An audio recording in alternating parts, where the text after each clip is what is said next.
నమస్కారం. ప్రేక్షకులకు శరన్నవరాత్రి శుభాకాంక్షలతో దేవీ వైభవం ప్రత్యేక కార్యక్రమానికి స్వాగతం. ఆసేతు హిమాచలం శక్తి ఆరాధనతో భరతభూమి పునీతమైంది. ముజ్జగాలను ఏలే ఆ ఆదిపరాశక్తి వివిధ రూపాలలో భక్తులను అనుగ్రహిస్తూ ఉంది. అటువంటి విశిష్ట ఆలయానికి ఈరోజు మనం చేరుకున్నాం. అదే కల్కాజీ ఆలయం. దక్షిణ ఢిల్లీలో నెలకొని ఉన్న శ్రీ కాళికామాత ఆలయ క్షేత్ర వైభవాన్ని ఈరోజు వీక్షిద్దాం రండి.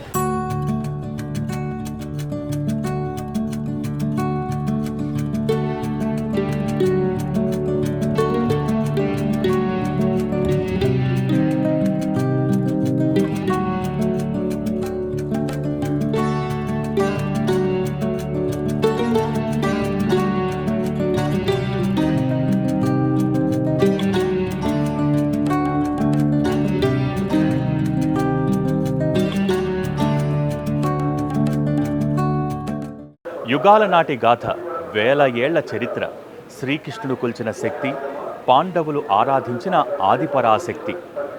ఇలా చెప్పుకుంటూ పోతే కల్కాజీ గురించి మాటలు చాలవు. ఎందుకంటే న్యూఢిల్లీ చుట్టుపక్కల ప్రాంతాల్లో అనేక కాళికాలయాలు ఉన్నాయి. వాటన్నింటిలోకి అపురూపమైన ధామంగా వెలుగొందుతోంది ఈ కల్కాజీ ఆలయం. రండి చూద్దాం.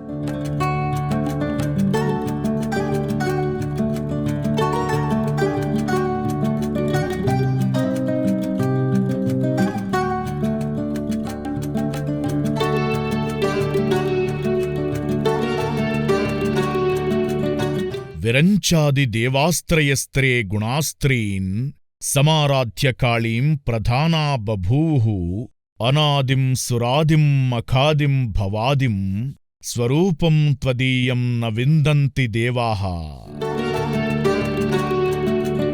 త్రిమూర్తులకు త్రిగుణాలను ప్రసాదించిన దివ్యతేజం, దేవతలకే తాను ఆరాధ్యదైవం. ఆమె ఆది, ఆమె అంతం, ఆమె అనంతం, దేవదేవుళ్లకు సైతం అంతుబట్టని రహస్యం. ఆ మహిమాన్విత శక్తి ఆదిపరాశక్తి, అపరకాళి.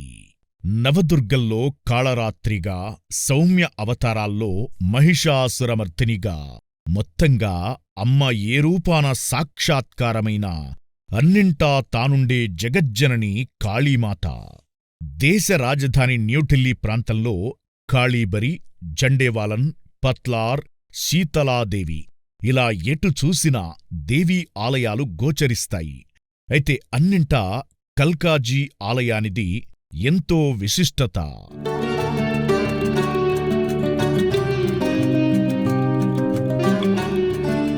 నిత్యం భక్తుల రద్దీతో అలరారే ఈ దివ్యాలయం నవరాత్రులు వచ్చాయంటే చాలు భక్తజన సంద్రమవుతుంది. అడుగడుగునా దండాలు పెడుతూ జగన్మాతను వేడుకునేవారు కొందరైతే దీపాలను చేతబూని కాళీ దర్శనానికై వచ్చే భక్తులు మరికొందరు. ఇలా కల్కాజీ ఆశీర్వాదం కోసం ఢిల్లీ ప్రజలే కాదు, వివిధ రాష్ట్రాల నుంచి సైతం భక్తులు తరలివస్తుంటారు.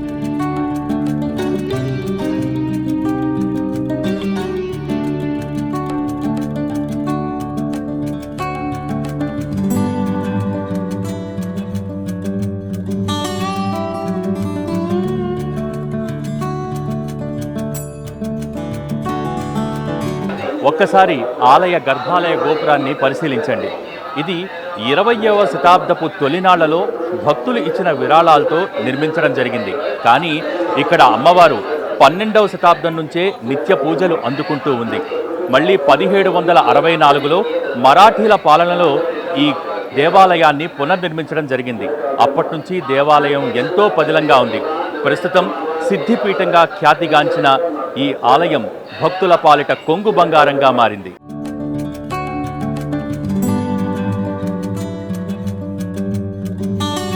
జై కాళికామాత.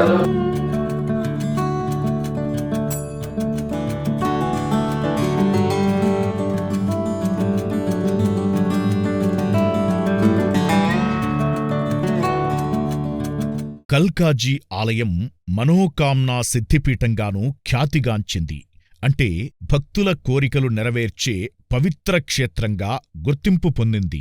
వేల ఏళ్ల చరిత్ర కలిగిన ఈ ఆలయాన్ని మహాభారత కాలంలో పాండవులు శ్రీకృష్ణుడు సందర్శించినట్లు గాథ.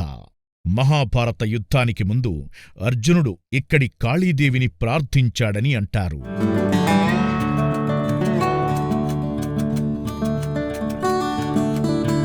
ప్రస్తుత నిర్మాణం మరాఠారాజుల ఆధ్వర్యంలో 1764లో నిర్మించబడింది. 1816వ సంవత్సరంలో మరోసారి మరమ్మతులు నిర్వహించారు. అయితే అమ్మను నమ్ముకున్న కొందరు భక్తులు 20వ శతాబ్దంలో వారి సొంత ఖర్చులతో ఆలయాన్ని విస్తరించారు.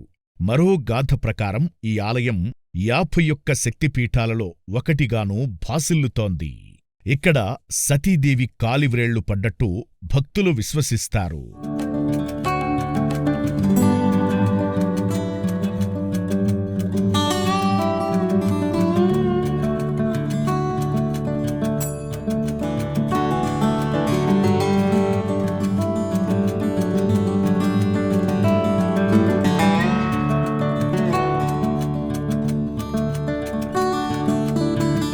శరన్నవరాత్రుల శుభవేళ వారులు తీరిన భక్తులతో ఈ క్యూ లైన్స్ అన్నీ కూడా సందడిగా మారిపోతాయి.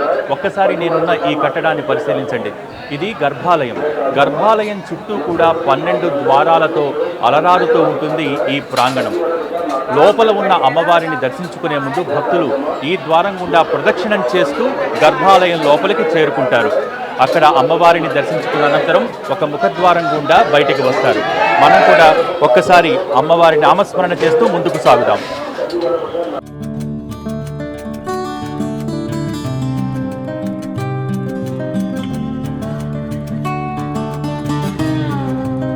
కల్కాజీ ఆలయంలో నలువైపులా కాళీ ప్రతిరూపాలే కొలువై ఉంటాయి. ఇక్కడికి చేరిన భక్తులకు రక్షణ కవచంలా సర్వం వ్యాపించిన శక్తిదాయినిగా కాళీమాత దర్శనమిస్తుంది. అటు హనుమంతుడు సైతం భక్తులకు స్వాగతం పలుకుతున్నాడా అన్నట్లు కనిపిస్తారిక్కడ. కల్కాజీ శక్తి ఎలాంటిదంటే సూర్యగ్రహణం, చంద్రగ్రహణం సమయంలోనూ అమ్మవారి ఆలయం తెరిచే ఉంటుంది. నవగ్రహాలను తన ఆధీనంలోనే ఉంచిన ఈ అమ్మవారి ఆలయంలోకి ప్రవేశించేందుకు 12 ద్వారాలను ఏర్పాటు చేశారు. ఇవి 12 రాసులకు గుర్తులుగా భావిస్తారు భక్తులు. అందుకే ఈ ఆలయాన్ని సందర్శించిన భక్తులకు నవగ్రహాలకు సంబంధించిన బాధలన్నీ తొలగుతాయని నమ్మకం. గోపురం చుట్టూ కొలువుదీరిన నవదుర్గలు భక్తులను ఆకట్టుకుంటారు. గర్భగుడిలో వెలసిన అమ్మవారు సాక్షాత్తు నవదుర్గల ప్రతిరూపమే అన్నట్లు ఈ ఏర్పాటు జ్ఞప్తికి తెస్తుంది. తొలి పూజలు అందుకునే గణేశుడు ఈ ఆలయంలోనూ తొలుత తానే ఎదురవుతాడు. అమ్మను దర్శించేందుకొచ్చిన భక్తులకు తానే ముందు అభయాన్ని ప్రసాదిస్తాడు.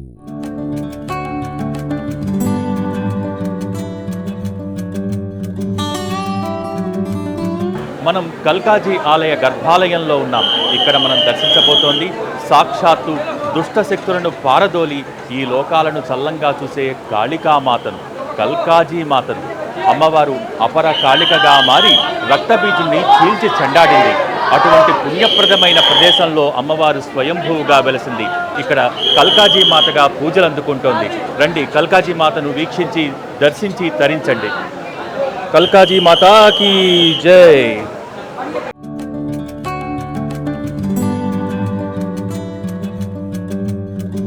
అపరాజితాదేవి విజయానికి ప్రత్యక్ష రూపమే గర్భగుడిలో మనం వీక్షిస్తున్న కాళీ అమ్మవారు.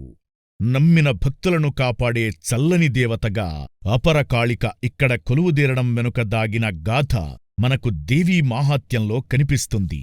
శుంభ నిశుంభులనే రాక్షస సోదరులు అఖండ బలపరాక్రమాలతో లోకకంటకులయ్యారు. ఏ పురుషుడి చేతిలోనూ మరణించొద్దని శివుడి వరం పొందడమే వారి నిరంకుశత్వానికి కారణం.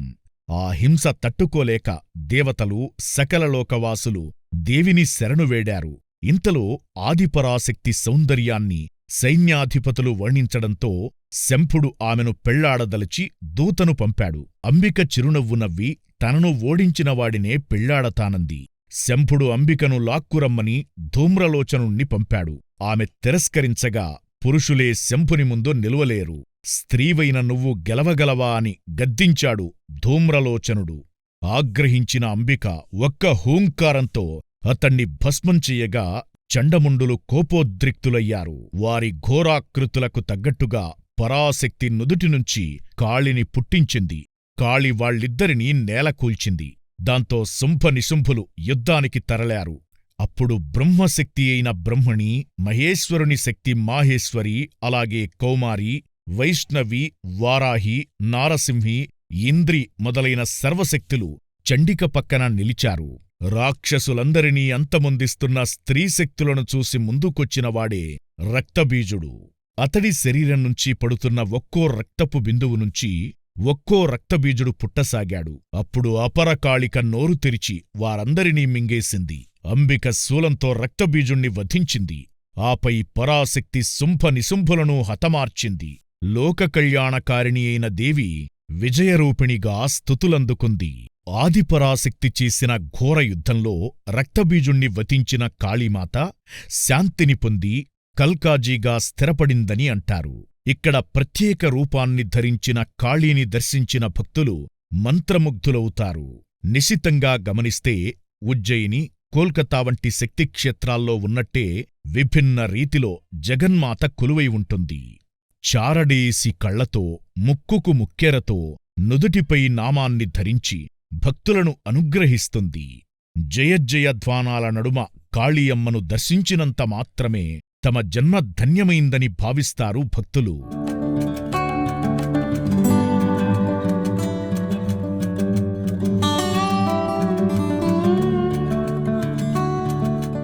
ఇక్కడ గర్భాలయంలో స్వయంభూగా వెలిసినటువంటి కల్కాజీ మాతకు ప్రతిరోజు ఉదయం తెల్లవారుజామున క్షీరాభిషేకాన్ని నిర్వహిస్తారు. అంతేకాదు ఉదయం 6 గంటలకు, సాయంత్రం 7:30 గంటలకు ఎంతో విశేషంగా ఒక హారతిని సమర్పిస్తారు.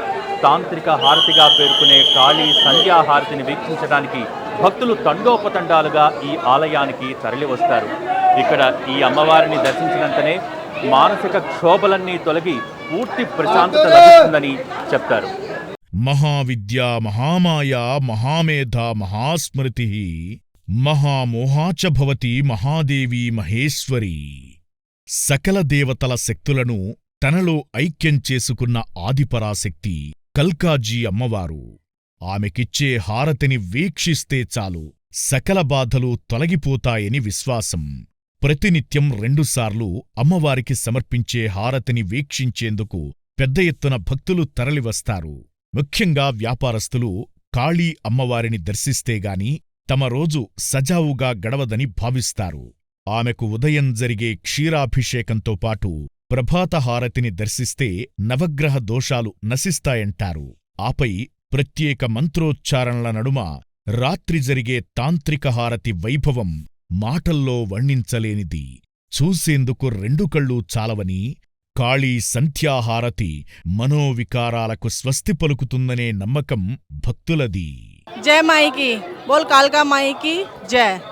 मैं यहाँ 24 साल से आ रही हूँ क्योंकि मेरे घर में कुछ भी नहीं था। माई ने मेरी इतनी कृपा करी कि मेरे भंडार भर दिए। आज मेरे बच्चे इंजीनियर, बेटी बैंक में, और शादी भी माँ ने ही कराई, और इतनी अच्छी खुशहाली है मेरे घर में कि बस मैं क्या बता सकूँ। सारी कृपा जो है मेरी माई की है।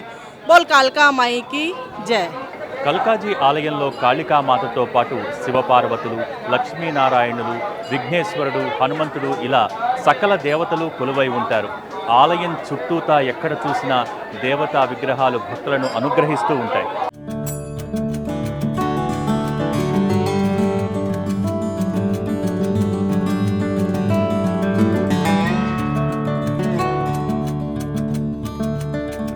లాల్బాబాగా ప్రసిద్ధి చెందిన ఓ భక్తుడి గురించి ప్రత్యేకంగా చెప్పుకోవాలి.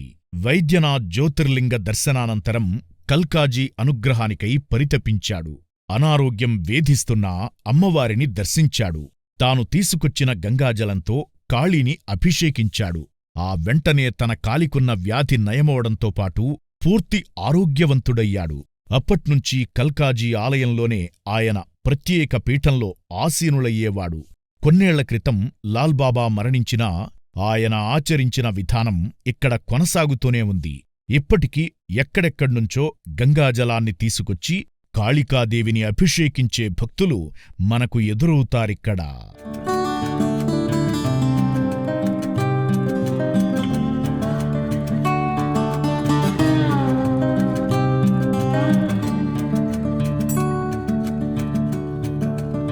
కాళీ అమ్మవారిని దర్శించి తరించిన భక్తులకు గర్భాలయ పరిసరాల్లోనే కొలువైన వివిధ దేవీదేవతామూర్తుల దర్శన భాగ్యం ప్రాప్తిస్తుంది.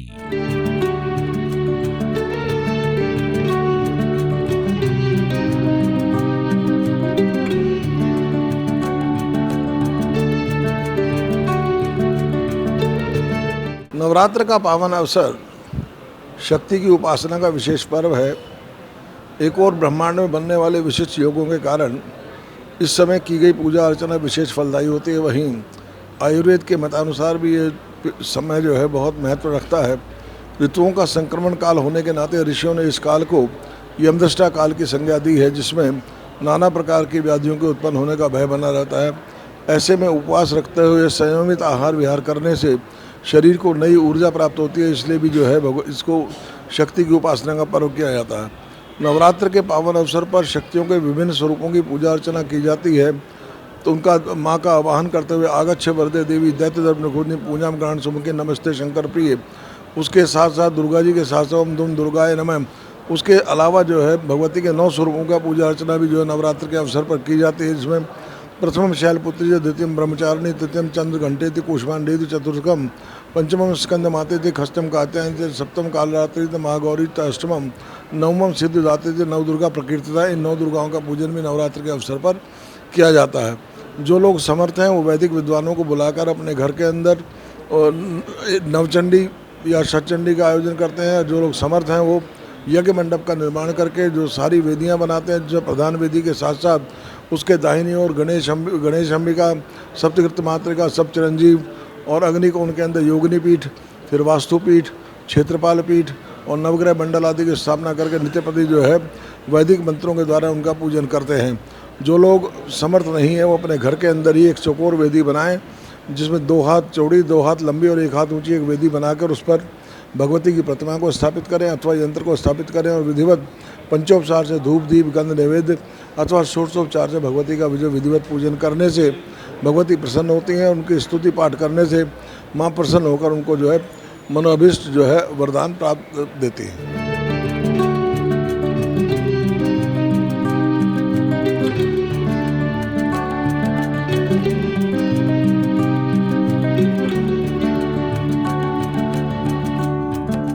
కల్కాజీ ఆలయంలోని ఈ మహాకాళేశ్వరుడు గురించి ప్రత్యేకంగా చెప్పుకోవాలి.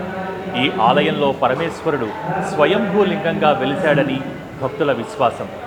ఇక్కడ కల్కాజీ ఆలయంలో అమ్మవారిని దర్శించుకున్న ప్రతి ఒక్కరూ కూడా ఇక్కడికి వచ్చి ఈ మహాకాళేశ్వరుడికి తమ కోరికలను విన్నవించుకుంటారు. ఓం మహాకాళేశ్వరాయ నమః.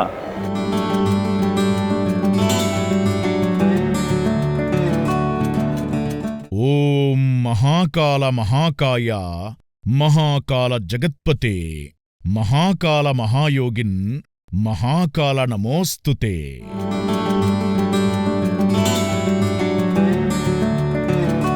అమ్మవారు కొలువైన కల్కాజీ ఆలయం చెంతనే అయ్యవారు మహాకాళేశ్వరుడిగా భక్తులను కటాక్షిస్తున్నాడు. స్వామివారిని దర్శించే ముందు ఇక్కడ గాయత్రీదేవి, హనుమంతుడు, శివపార్వతుల విగ్రహాల రమణీయత భక్తులను ఆకట్టుకుంటుంది. ఇక మహాకాళేశ్వరుడిగా లింగరూపంలో స్వామిని దర్శించి తరించిన భక్తజనం కల్కాజీ క్షేత్ర పునఃదర్శనం ప్రాప్తించాలని వేడుకుంటూ బయలుదేరుతారు. శ్రీమాత్రే నమః. వీక్షించారుగా దక్షిణ ఢిల్లీలోని కల్కాజీమాత క్షేత్ర వైభవాన్ని. ఆ కాళికామాత కృప మనందరిపై ఉండాలని, మీరు కూడా ఈ క్షేత్రాన్ని ప్రత్యక్షంగా వీక్షించాలని మరొకమారు కోరుకుంటూ మరో ప్రత్యేక కార్యక్రమంలో మళ్ళీ కలుసుకుందాం. నమస్కారం.